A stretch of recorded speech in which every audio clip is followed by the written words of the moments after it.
la mayor tiene cerca de 80 años.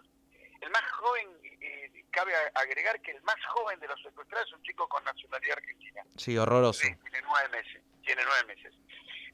Hemos enviado a las entidades más representativas de la comunidad judía, entre ellos la DAIA, junto con la AMIA y la OSA, una carta ayer al presidente Fernández pidiendo que por favor el gobierno trate de hacer todo lo posible por rescatar, por presionar al Hamás, presionar al terrorismo de alguna forma para que devuelvan a los cautivos, a los secuestrados.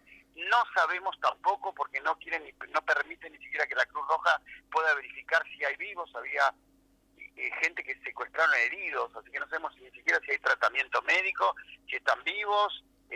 Simplemente cero conocimiento sobre la situación de los 229 secuestrados. Pedimos al mundo, porque en realidad el terrorismo es un ataque al mundo. Hoy fue en Israel, pero es claro que el terrorismo tiene diversas cabezas.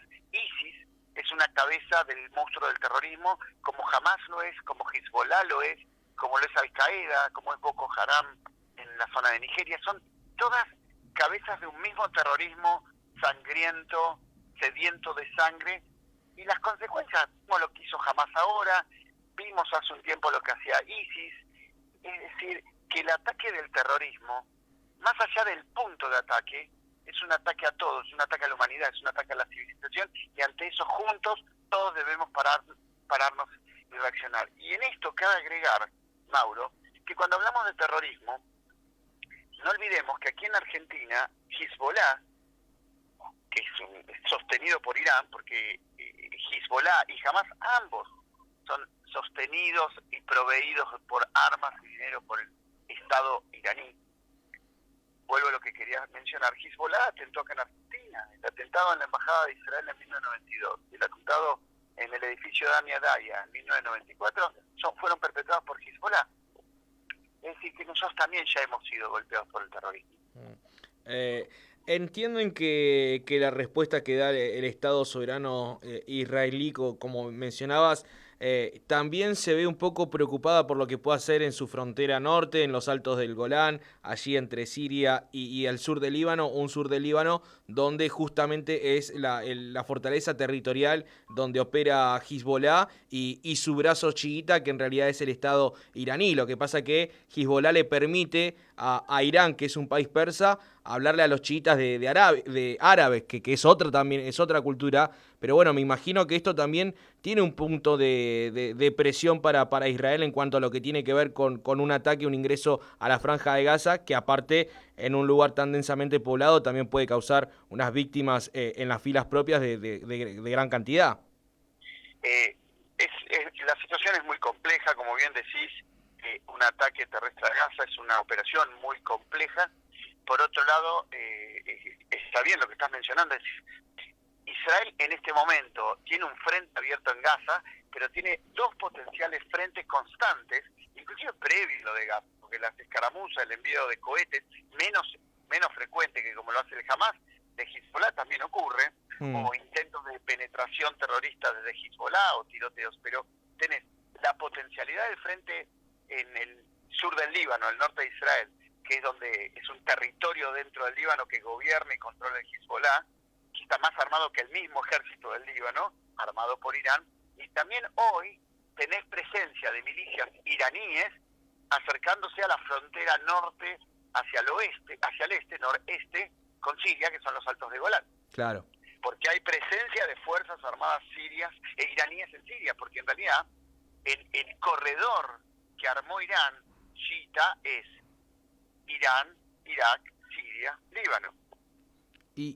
Y Gabriel, ¿se constataron de que hubo ataques por parte de Israel a aeropuertos de Siria, de Damasco, para justamente evitar ese tráfico aéreo donde se puedan llevar suministros de armas entre Irán y la zona de Israel y de Líbano? ¿Se constató esto o no? Porque empezaron tantas escaramuzas que en un momento la información ya era bastante y se desmentía y se confirmaban unas y otras de distintos bandos.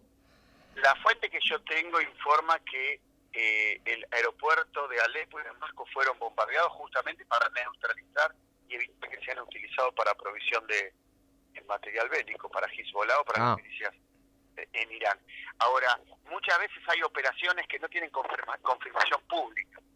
No, sin duda, sin duda, sin duda. Pero, a ver, esa fue una carta fuerte ya, porque si vos atacás a Siria ya vas empezando a abrir todos estos frentes que vos mencionabas que hoy se tienen. Uno ya abierto con la Franja de Gaza, pero esto de la frontera norte que creo que es el área más sensible y donde se ha ido poblando cada vez más de israelíes.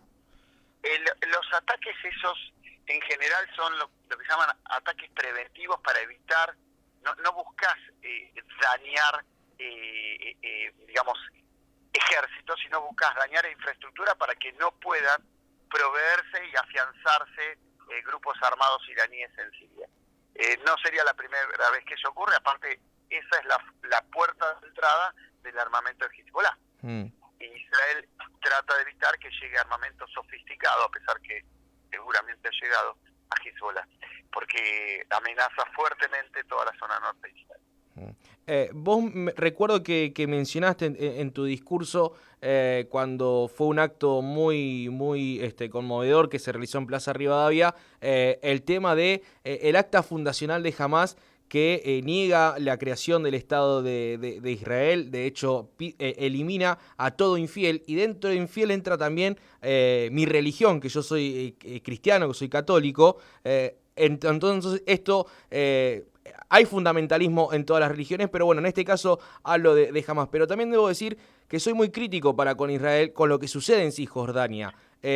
¿Vos creés que también allí hay una parte de reflexión que se tiene que hacer el gobierno de Israel, las distintas coaliciones, especialmente de los últimos años, lideradas por Netanyahu, de lo que ha pasado con los asentamientos israelíes en Cisjordania? Yo creo que para conseguir la paz necesitamos socios para la paz. Jamás no es un socio para ello, porque en su misma carta fundacional habla de eliminar el Estado de Israel y además matar a todos los judíos. Estoy siendo textual. No, es que es así, es así. Ahora, sin duda que de alguna forma va a haber que pensar en el futuro en compromisos mutuos para avanzar en un camino hacia la paz con un socio para conseguir caminar ese camino. ¿Al-Fatah sería ese socio? ¿Es el Al-Fatah post Arafat y luego de los acuerdos de Camp David de Oslo, estoy diciendo? Porque también la OLP en su momento también tenía su brazo armado y ejercía el terrorismo en esos momentos. Claro, pero hay tratados del año 2000 o 2000 White Plantation donde Arafat va a renunciar al terrorismo y reconoce el Estado de Israel. Yo creo que por ahí es el camino, pero para eso necesitamos reforzar socios y tener socios. Pero, digamos, en mi opinión, ahora hablo personalmente, sí. Yo confío en que la solución es 2 estados para 2 pueblos. Y en esos socios que crees, justamente, ¿cuán relevante era el pacto Israel-Arabia Saudita que generó que jamás hiciera este movimiento armado, este ataque terrorista brutal, y empezó a retroceder, porque venía un Israel que estaba normalizando relaciones con distintos estados que profesan la religión musulmana? Mira, se llaman los pactos de Abraham.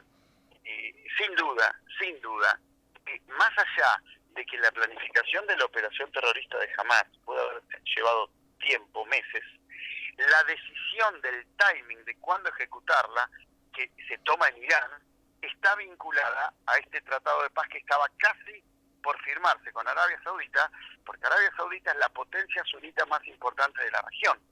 Y esto hubiese aislado a Irán. Por eso digamos, este timing, el momento elegido está vinculado a ese tratado que se va a firmar probablemente más adelante. Confío en que ese tratado va a venir también. Y claramente ahí actúa la rivalidad siempre en el mundo islámico que ha tenido Irán con Arabia Saudita, parte uno que es el líder del islamismo chiita y el otro sunita, y como bien decías, termina Irán utilizando un poco a Hamás para condicionar estos acuerdos de Abraham y el movimiento de Arabia Saudita, que sin duda es la potencia árabe de la región. Claro, sin duda, es decir, en realidad Irán utiliza al Hamás y al Hezbollah para generar esta operación terrorista y de esta forma tratar de hacer caer el tratado. Y reitero, yo creo que el tratado va a venir y el tratado termina de alguna forma siendo un aislamiento mayor para Irán en la región. Te hago un par de preguntas ya breve. ¿Cuál es la relación que hoy tiene el gobierno de Israel para con otros sectores del Líbano? Un Líbano que para aquellos que no conocen, es un país que estaba conformado incluso políticamente con varias tribus, varias religiones y demás, y Hezbollah es muy importante, pero en la región sur. Y aparte es un Líbano que también está en una crisis económica tremenda hace más de una década ya, y me imagino que también para Hezbollah abrir un frente con Israel, así como nosotros analizamos de la óptica israelí, me imagino que para Hezbollah, dentro de lo que es el Líbano no está en condiciones de soportar una guerra de gran intensidad para con un Estado como Israel. Yo espero que los razonamientos racionales, valgan la redundancia, que acabas de plantear, Mauro, los tome también Hezbollah. Piensa en el sufrimiento que va a generar una guerra si ellos deciden iniciarlo. Para todo el Líbano, no para Hezbollah. Claro, por eso. Hezbollah es muy fuerte en la zona septentrional, meridional del Líbano, pero no en la zona centro, en la zona de Beirut y demás, donde hay otros lugares. Líbano es un país que está desmembrado, inclusive la zona sur no gobierna el Líbano, es decir, el ejército y el poder lo ejerce Hezbollah. Claro. Bien, ya una última, Gabriel. Algo que envidio mucho del pueblo judío y en el Estado israelí, que hay que decir, no todos los israelíes tienen la religión judía. De hecho, también hay árabes israelíes viviendo. Un 20% de la población israelí es musulmana. Sí. Mirá, el 20%. O árabes cristianos. Pero lo que sí envidio es el amor a lo que nosotros mencionamos como Tierra Santa de jóvenes que por ahí han ido a un verano, a un campamento, pero en estos momentos donde se juega la existencia del Estado israelí, deciden ir hacia allá y defenderla ya sea de tomar las armas en el ejército regular, como reservistas o demás. ¿A qué se debe? ¿Cómo nace ese amor por esa tierra? Jóvenes argentinos que vayan a tomar las armas no hay, pueden ir de voluntarios para trabajo, pero para ser parte del ejército israelí tenés que hacer 3 años de entrenamiento. Claro. No es que vos vas y vas. Sí, me expresé mal, pido disculpas.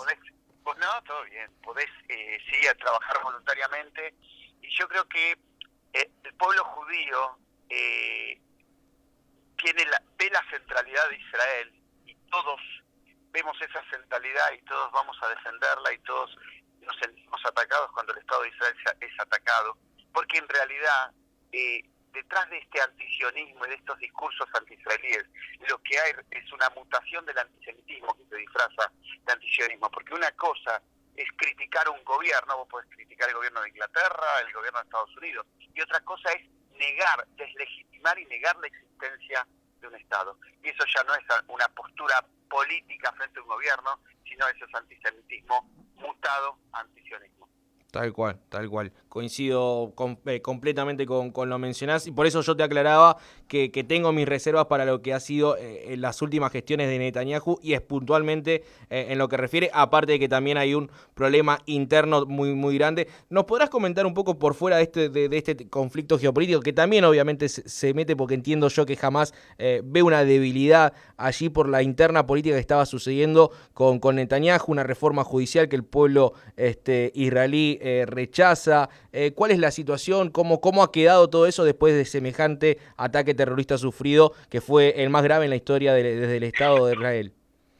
Mira, hoy el pueblo está unido detrás de Tzahal, del ejército, unido para completar la misión que haya que cumplir, y todos estos problemas y todas estas discusiones que realmente generan grieta en el Estado de Israel hoy pasaron a segundo plano porque están ante una amenaza existencial. Por otro lado, todo lo que sean errores, tanto del ejército o del gobierno, toda esta cuestión pasa a segundo plano en este momento, y las investigaciones se realizarán una vez que terminen todas las operaciones. Bien. Gabriel, te agradecemos estos minutos, sabemos que una mañana agitada tenías, pero bueno, está la invitación hecha para dialogar de un tema tan sensible pero interesante a aquellos a los que nos gusta la geopolítica, para hablar más distendido aquí en el piso para cuando quieras. Mauro, estoy a disposición de ustedes, nuevamente gracias por el llamado y buen día a todos y buen fin de semana. Buen fin de semana para vos también. Allí estaba Gabriel Anmuth, quien es el presidente de la filial local de la DAIA y Consejo Federal de DAIA a nivel nacional, quien, bueno, brindaba estos